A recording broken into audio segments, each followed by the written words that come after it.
Cara Andi Ibrahim CS edarkan uang palsu Ien Alauddin, mampu perdayai petugas SPBU dan kasir swalayan.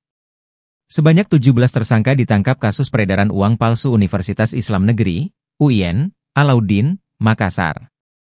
Kapolres Goa AKBP Ronald Simanjuntak mengatakan, Andi Ibrahim CS mengedarkan uang palsu saat malam hari.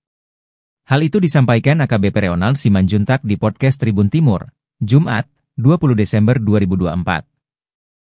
Cara paling sering digunakan ialah setelah matahari terbenam dan sebelum matahari terbit. Mereka bertransaksi di malam hari saat penerangan kurang. Apalagi pada malam hari, seseorang sulit memeriksa uang dengan teliti.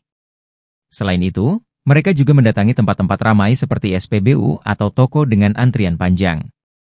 Sehingga kasir tidak sempat memeriksa uang secara detail. Sebagian orang membeli uang palsu dengan menukar uang asli, seperti menukar Rp1.000.000 dengan jumlah uang palsu lebih besar. Tindakan tersebut dapat dikenai ancaman hukuman. Polisi kini sementara mengejar dalam utama kasus uang palsu. Andi Ibrahim CS hanya memalsukan uang pecahan Rp100.000.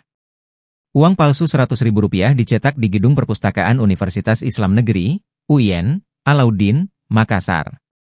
Ada 17 orang telah ditangkap kasus uang palsu UIN Alauddin. Kapolres Goa, AKBP Ronald Simanjuntak mengatakan, biaya per lembar uang palsu yang dicetak di UIN Alauddin mencapai Rp56.000. Hal ini disampaikan Kapolres Goa AKBP Ronald saat podcast di kantor Tribun Timur, Jalan Cendrawasih, Makassar, Jumat, 20 Desember 2024. Pecahan kecil seperti Rp50.000 dianggapnya tidak menguntungkan. Selain ongkos produksi, terungkap pula motif para pelaku membuat dan mengedarkan uang palsu. Uang tersebut juga disalahgunakan untuk mendukung ambisi politik, yakni menjadi calon bupati baru.